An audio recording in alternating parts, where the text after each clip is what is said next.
Eh bien, bonjour à toutes et tous, bienvenue dans ce nouveau Geek Morning. Et aujourd'hui, on va parler de films d'horreur, de pratiquement que de films d'horreur, puisque vous allez voir deux bandes annonces pour un seul film. Oui, alors c'est une histoire un petit peu particulière, mais rassurez-vous, hein, je vais tout vous expliquer.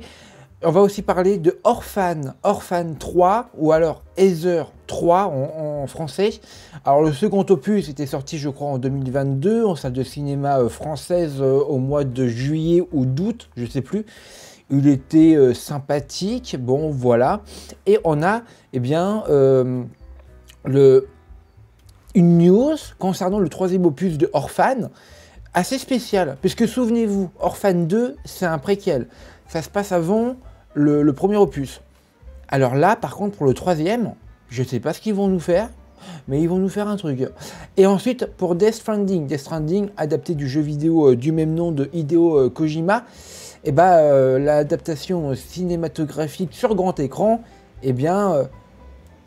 avance formidablement, parce que des noms ont été mentionnés pour la production du film, et ça rassure, on va dire, ça rassure. Allez, c'est parti les amis pour un nouveau Geek Morning.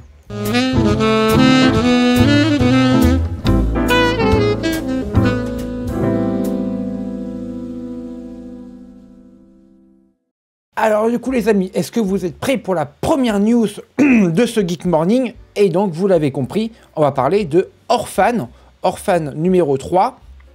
Et regardez, ce qu'a annoncé Bloody Disgusting, c'est quand même assez particulier quand même. Donc Heather 3, Orphan 3 en anglais, sera à la fois un préquel et à la fois une suite du second opus. Reste à savoir comment ils vont mettre cela en place, scénaristiquement parlant. Ça risque d'être un cafouillage scénaristique et artistique aussi, hein, complet. Je vous l'ai dit, mais le second opus, il est...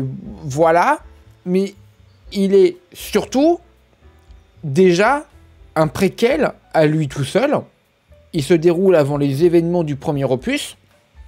Donc, à quoi bon de faire une sorte de mixte, de préquel et de sequel? Enfin, je ne vois pas l'intérêt. Comme ça, honnêtement, je ne vois absolument pas l'intérêt d'une manière cinématographique. Vraiment, je ne comprends pas.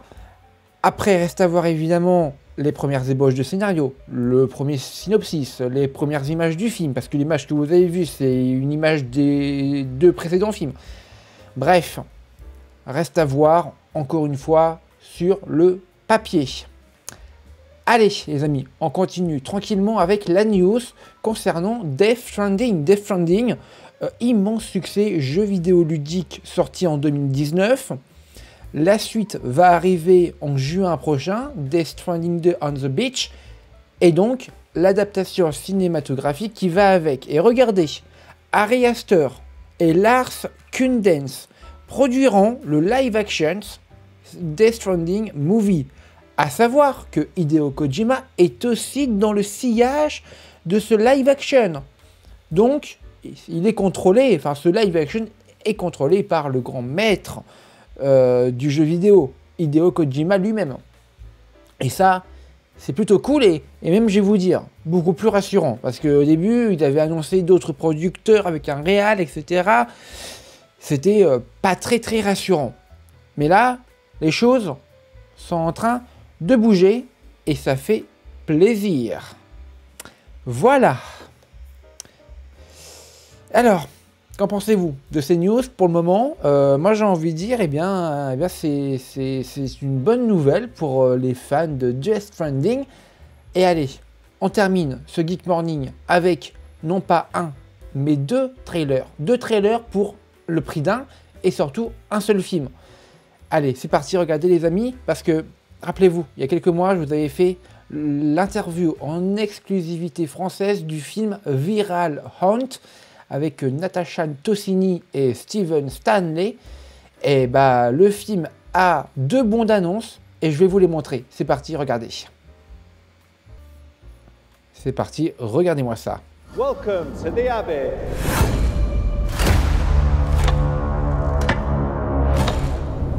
They say the witch haunts this place, and the famous Abbey cellars are the most haunted part of the entire property. And that's exactly where we're headed. Shall we capture the ghostly vibe? Perfect. Ghost hunters, today's the day. The Ripper's house, here we come. Hey everyone, so we're ready for tonight, or at least I hope we are. This place gives them the creeps. If you're out there, come forward. What the hell?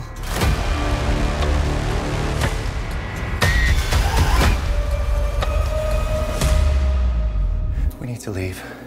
Right now. How much do you think this footage could be worth? This must be worth a fortune. Are we seriously talking about money right now? This could set us all up for life. One of our friends is dead.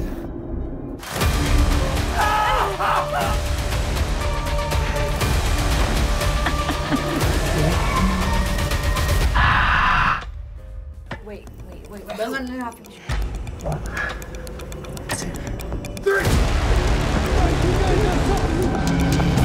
Please tell me we got that on film.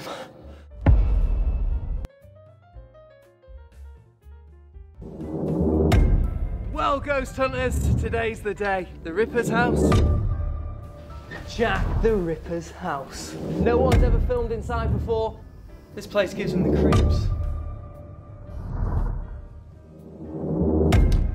I think places like this stay empty for a reason. What's with all this voodoo and witchcraft? Maybe it's the ghost of Jack the Ripper. You shouldn't be here. You think this house is the problem? It's always been waiting for you. Deadlock! Oh my god! Tell me you saw that. I saw it. Please tell me we got that on film. You need to rethink this. I'm not letting this slip away. You won't leave. You can't. We need to leave, Jake!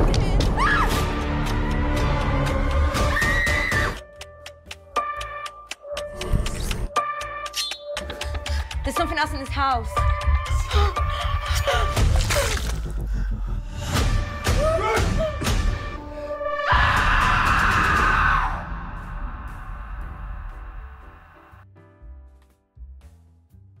Voilà, et vous noterez d'ailleurs que le nom du film a changé. Avant, c'était Viral Haunt. Maintenant, c'est devenu The Haunting at Jack the Ripper's House. Voilà. Alors, concrètement, qu'avez-vous pensé de ces deux trailers pour le même film, Viral Haunt, qui est devenu The House of the Jack Ripper's Horror? Franchement, qu'en avez-vous pensé? Moi, j'ai adoré. Je peux pas vraiment me décider sur la bande-annonce sur laquelle j'ai ma préférence parce que j'aime les deux et j'ai quand même très hâte de voir le film. On a des visuels, des couleurs très marquées, très vibrantes dans le visuel global des deux bandes-annonces. Bref, on a une vraie ambiance, de vrais acteurs et ça, j'ai quand même très hâte de voir le résultat final. Et évidemment, je vous en parlerai ici sur la chaîne une fois que j'aurai vu le film, évidemment. Voilà les amis, dites-moi en commentaire quelle est la bande-annonce qui vous a le plus plu. Allez, ciao tout le monde, c'était The Creative Man pour un nouveau Geek Morning.